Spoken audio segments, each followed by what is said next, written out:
మాట్లాడుతూ ఒక నిమిషం సరే మేము పుస్తకంలో శ్వేతపత్రంలో కొంత సమాచారం ఇచ్చాం కానీ వారు చెప్పినట్టుగా 24 గంటలు కరెంట్ ఇచ్చామని ఎక్కడ చెప్పలే అందులో నీతి ఆయోగ్ వాళ్ళు వచ్చి చెప్పారు ఒక్క నిమిషం ఉండండి 24 గంటల కరెంట్ అనే 24 గంటలు కరెంట్ ఇచ్చామని చెప్పాము అందులో 24 గంటలు కరెంట్ ఇచ్చామని అందులో ఏమైనా మెన్షన్ చేశాను నేను లేదే మీరు మాట్లాడుతూ స్టార్టింగ్లోనే వినండి స్టార్టింగ్లోనే మీరు చెప్పారు ఇదో ఈ దేశంలోనే ఏ రాష్ట్రంలో లేకుండా ఈ రాష్ట్రంలో 24 గంటలు కరెంట్ ఇచ్చింది నీతి ఆయోగ్ గారు సర్టిఫై చేశారు మేమే ఇచ్చారని ఇందాడు చెప్తా ఉన్నారు నేను సరే సమాధానం చెప్దాంలే అని చెప్పి నేను మాట్లాడేటప్పుడు చెప్దామని కూర్చున్నాను దయచేసి ఈ రకంగా సభని తప్పుదో పట్టించేటట్టు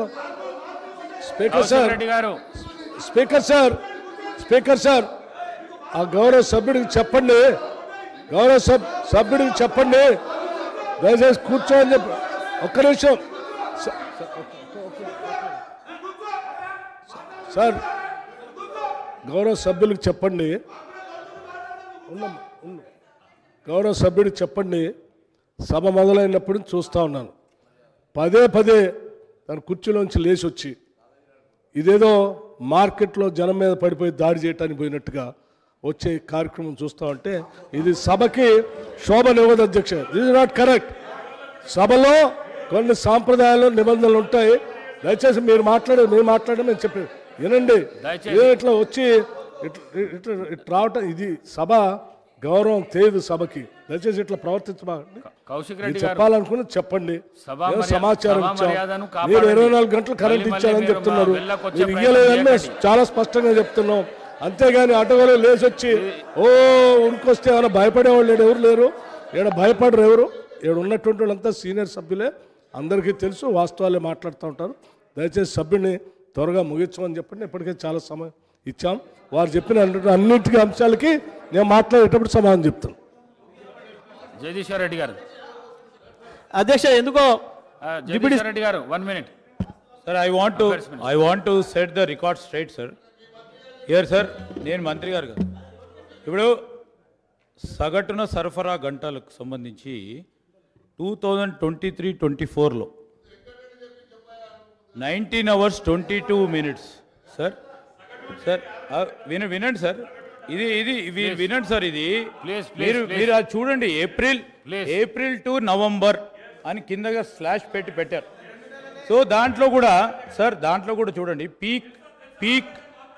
పీక్ అవర్స్ ఎప్పుడు ఉంటాయి ఆ పీక్ అవర్స్లో I would like to send this sir మీ దగ్గర కూడా ఉంది మీ పీక్ అవర్స్లో కనీసం పూర్తి స్థాయిలో 16 hours కూడా ఇవ్వలేదు అధ్యక్ష దీంట్లో అది కూడా మ్యాప్ పెట్టాం చూడండి అధ్యక్ష ఈరోజు నేను కూడా చెప్తా ఉన్నాం అధ్యక్ష ఈరోజు ఈ సగటున average between April to November only April to November మీరు పూర్తి స్థాయిలో ఆన్ యావరేజ్ మొత్తం 10 సంవత్సరాల కాలం పాటు 19 గంటలు ఇచ్చామనే ఒక అభిప్రాయాన్ని మీరు సభ ద్వారా ప్రజలకు చెప్పేందుకు ప్రయత్నం చేస్తూ ఉన్నారు తప్పని చెప్తా ఉన్నాము I just want to set the record straight Jagadishwar Reddy గారు అధ్యక్ష అన్నాను కూర్చో అధ్యక్ష కొంచెం ప్రజలు ఏమనుకుంటారు అనేది కూడా కొంచెం ఇబ్బంది పడుతూ ఉన్నారు మంత్రులు వారు మాట్లాడుతున్న తీరు చూసి ఒక మంత్రికి ఇంకో మంత్రికి సంబంధం లేకుండా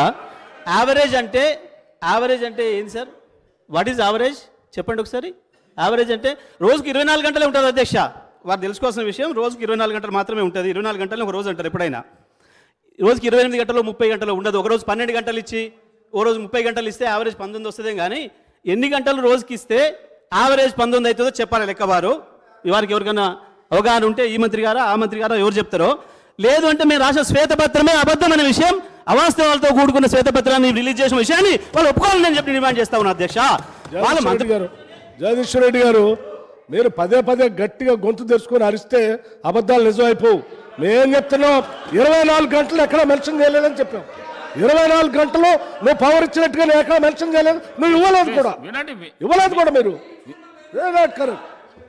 మీరే మాట్లాడితే సభ తప్పుదో పట్టిస్తారు, రాష్ట్రాలు తప్పుదో ప్రశాంత్ రెడ్డి గారు, పట్టిస్తారు. ఎవరో నీతి ఆయోగ్ మీరు చెప్పింది మాట్లాడేటప్పుడు అంటారు. డిస్టర్బ్ ఎక్కండి. చేస్తలేరు. ఏ పేజీలో 24 గంటల పవర్ ఇచ్చావు?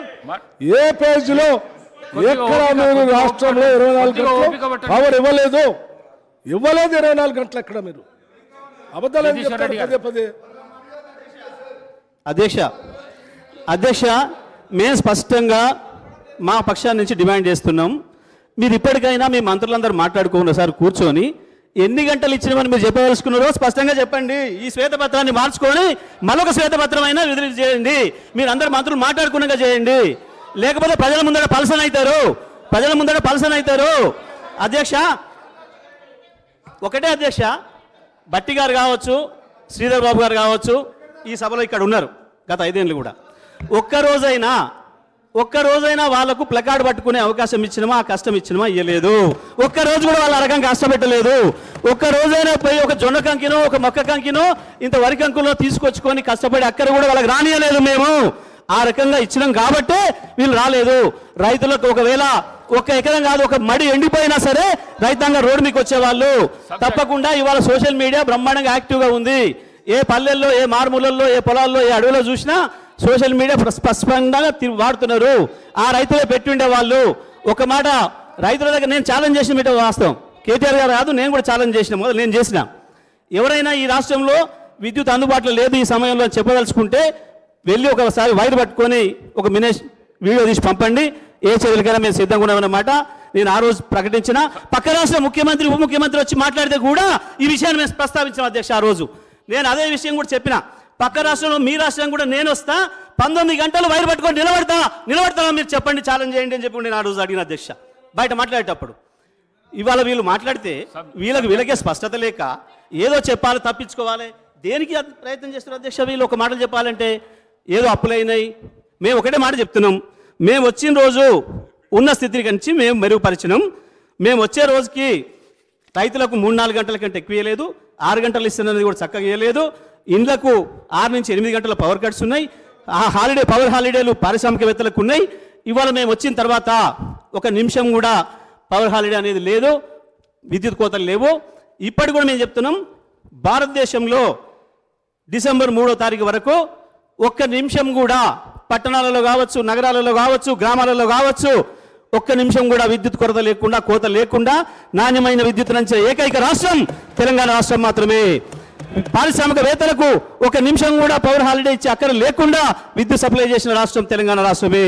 రైతాంగానికి వాళ్ళకి అవసరమైనది మేరకు ప్రతి నిమిషం ఎప్పుడంటే అప్పుడు రైతు వాడుకోవడానికి పొద్దుగల పెట్టుకుంటారా, మధ్యాహ్నమా, సాయంత్రమా, రాత్రా, ఏ రైతైనా సరే తనే స్వయంగా వెళ్ళి పెట్టుకోవడానికి అవకాశం ఇస్తూ విద్యుత్తును అందుబాటులోకి తీసుకొచ్చిన రాష్ట్రం కూడా తెలంగాణ రాష్ట్రమే అనే విషయాన్ని మేము మళ్ళీ చెప్తున్నాం అధ్యక్ష. లేదంటే ప్రూవ్ చేసుకుంటే ఎక్కడైనా చేయొచ్చు. మేము అన్న ప్రతి మాట కూడా కట్టుబడి ఉన్నాం, అందులో సందేహం లేదు అధ్యక్ష. ఇక అప్పుల విషయానికి వస్తే అధ్యక్ష, అప్పులు అనేవి ఇవాళ ఈ సభలో ఉన్న అందరికీ ఉన్నాయి అధ్యక్ష. నాకు కూడా ఉంది అప్పు అధ్యక్ష, నాకు కూడా ఉంది. నేను ముగిస్తున్నా అధ్యక్ష, వారు నాగమని చెప్పండి, తర్వాత మాట్లాడుకోవచ్చు. వాళ్ళు చాలా ఉంది, వాళ్ళకి మాట్లాడుకోవడానికి ఎన్ని గంటలు ఇవ్వచ్చు, మాకు కూడా కూర్చొని ఒప్పుకుంది అధ్యక్ష. ఇవాళ ఈ సభలో ఉన్న మన పెద్దలందరికీ కూడా చాలామందికి అప్పులు ఉన్నాయి అధ్యక్ష. నాకున్నాయి, మా సభ్యులకు ఉన్నాయి, గౌరవ ముఖ్యమంత్రి గారికి ఉంది, గౌరవ ఉప ముఖ్యమంత్రి గారికి ఉంది, గౌరవ పొంగులేటి గారికి ఉంది, జూపల్లి గారికి ఉంది, అందరు కూడా అప్పులు ఉన్నాయి అధ్యక్ష. ఆస్తులు ఉన్నాయి, అప్పులు ఉన్నాయి. మరి అప్పులు చేసినామనంటే మనం ఏమైనా బ్యాడ్ ఫాదర్స్మా, బ్యాడ్ మేనేజర్స్మా? మన పిల్లలు జరగొట్టడానికి అప్పు తెచ్చినామన్నట్ట మనం అందరం? దేనికి తెచ్చినాం అధ్యక్ష? మీకు ఇచ్చింది అవకాశం ప్రజలు, మేము బ్రహ్మాండమైన అన్ని వసతులు చేసి మీకు పెట్టినాం, వాడు ఎదురుగా పెట్టినాం, రెడీగా పెట్టినాం. 24 గంటలు అన్ని రంగాలకు విద్యుత్ సప్లై చేయడానికి కావాల్సిన మొత్తం ట్రాన్స్మిషన్ సిస్టమ్ను డెవలప్ చేసినాం, డిస్ట్రిబ్యూషన్ సిస్టమ్ డెవలప్ చేసినాం. ఉత్పత్తి విషయంలో కూడా 24,000 మెగావాట్ల టార్గెట్ పెట్టుకొని చేసినాం. ఇప్పటికే 19,000 చేరుకుంది. ఇవాళ జెన్కో అప్పులకు సంబంధించి ఇబ్బంది లేదు, అదే కట్టుకుంటారు, అందులో సందేహం లేదు. చేసిన అప్పుతోని అభివృద్ధి చేసినాం. అవే అప్పుల్ని అదే సంస్థలు తీర్చుకోవడం కావాల్సిన ఏర్పాట్లు కూడా చేసినాం. ఇంత స్పష్టంగా ఉంది. ప్రజలు ఇవాళ మీరేదో మాకట్టు పెద్ద బాగా వ్యవసాయం చేస్తారనుకున్నారో ఏదో నమ్మిరు, మీకు అవకాశం ఇచ్చిండ్రు. పోయి కట్టుని నాగలి రెడీగా పెట్టించినాం, మేము అన్ని తయారు చేసి పెట్టినాం, భూమి పెట్టినాం, నీళ్లు పెట్టినాం, అన్ని ఇచ్చినాం, విద్యుత్ ఇచ్చినాం, అన్ని ఇచ్చినాం. ఎందుకు మరి నాగలి కట్టడం రాకనా, అరక కట్ట రాకనా, కాడి పెట్టరాకనా? ఎందుకు భయపడుతున్నారో దాని నుంచి తప్పించుకోవడం కొరకు ఏదో అప్పులని మాట్లాడుతున్నారు. అప్పుల విషయంలో అందరికీ ఉన్నాయి అప్పులు, అన్ని సంస్థలకు ఉంటాయి.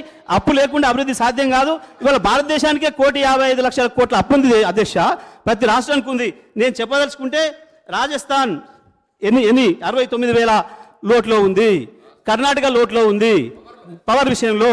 అన్ని రాష్ట్రాలు ఒక్కొక్క రాష్ట్రం. జగదీశ్వర్ రెడ్డి గారు కన్క్లూడ్ చేయండి. అధ్యక్ష నేను సబ్జెక్ట్ మాత్రమే చెప్తా అధ్యక్ష. అధ్యక్ష నేను సబ్జెక్ట్ మాత్రమే చెప్తా ఉన్నా. నేను ఎక్కడ కూడా డిబేట్ కాలేదు అధ్యక్ష. నేను రాజకీయాలు మాట్లాడలేదు ఇక్కడ అధ్యక్ష. తమరు దయచేసి అర్థం చేసుకోండి. నేను ఎక్కడ రాజకీయాలు విమర్శలు చేయలేదు అధ్యక్ష. నేను చేసిన విషయాన్ని మాత్రమే చెప్పిన. మధ్య సభ్యులు ఇంటరప్ట్ చేసినప్పుడు దాని మీద కూడా నేను మంచిగా స్పందించాను అధ్యక్ష. విచారణ చేయమని చెప్పిన సిట్టింగ్ చేస్తున్నాను. ఎందుకంటే ఒక ప్రభుత్వ సంస్థ నుంచి ఇంకో ప్రభుత్వ రంగ సంస్థ కంటే ఇచ్చింది. వాళ్ళు నిన్న పేర్కొన్న BHEL మేమే స్థాపించడం ఏదైతే చెప్పినో మరి వీరికి ఈ మంత్రి గారికి అవగాహన లేనట్టుంది. అది మీరు పెట్టిన సంస్థే, దానికే ఇచ్చాం అధ్యక్ష. మేము ఇచ్చింది దానికే ఇచ్చాం, ఎవరికో ఇవ్వలేదు. పారదర్శకంగా పిలిచి బహిరంగంగా వారికే ఇచ్చాం. వారు ముందుకు వచ్చారు కాబట్టి అందులో సందేహం లేదు అధ్యక్ష. ఇక వారు ఇంకోటి కూడా భద్రాద్రి గురించి కూడా మాట్లాడారు అధ్యక్ష. భద్రాద్రి కూడా చెప్తారు అధ్యక్ష. భద్రాద్రి విషయంలో BHEL స్వయంగా ముందుకు వచ్చి మేము 2 సంవత్సరాల కాలంలోనే పూర్తి చేసి ఇస్తామని చెప్పినారు అధ్యక్ష. ఆ రోజున్న పరిస్థితులలో మనకు కావాల్సిన దానికంటే 2700 లోటు ఉంది. అదేవిధంగా పక్క రాష్ట్రంలోంచి సహకారం వస్తలేదు. మనకు రావాల్సిన విద్యుత్ పక్క నుంచి పక్క రాష్ట్ర ముఖ్యమంత్రి ఇవ్వడం లేదు. వేరే వాళ్ళతో కొనుక్కుంటున్న అవకాశం ఇస్తలేడు, ఇబ్బందులు పెడుతున్నాడు. ఎంత తొందరగా వీలైతే అంత మనం మన జెన్కో సంస్థ ద్వారానే ఉత్పాదన చేసుకుంటే ఉపయోగం ఉంటుందనే ఉద్దేశంతో BHEL తెలుసుకొని వస్తే ముందుకు వచ్చి మేము 24 నెలల్లో చేస్తామని చెప్తే దాన్ని BHELకి ఇచ్చాం అధ్యక్ష. అక్కడ ఎక్కడ కూడా ఎటువంటి నష్టం జరగలేదు అధ్యక్ష. దురదృష్టవశాత్తు ఎవడో ఒక ద్రోహి చేసిన తప్పు వల్ల, వాడు కుట్ర వల్ల, వాడు NGTలో కేసేసి ఆపడం వల్ల అది ఆలస్యమైందన్న విషయం ఈ సభలోనే అనేక సందర్భాల్లో చర్చకు వచ్చింది. బట్టి గారు ఇక్కడి నుంచి వెళ్ళే ప్రశ్నలు అడిగారు, చెప్పినాం. ఆ రోజే వారి సందేహాలన్నింటి కూడా తీర్చాం అధ్యక్ష. అక్కడ ఎటువంటి చిన్న మిస్టేక్ కూడా జరగలేదనే విషయాన్ని కూడా చెప్తున్నా అధ్యక్ష.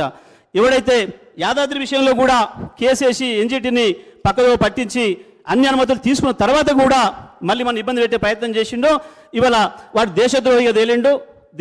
అంతర్జాతీయ నేరాల్లో మొన్ననే దొరికిండు.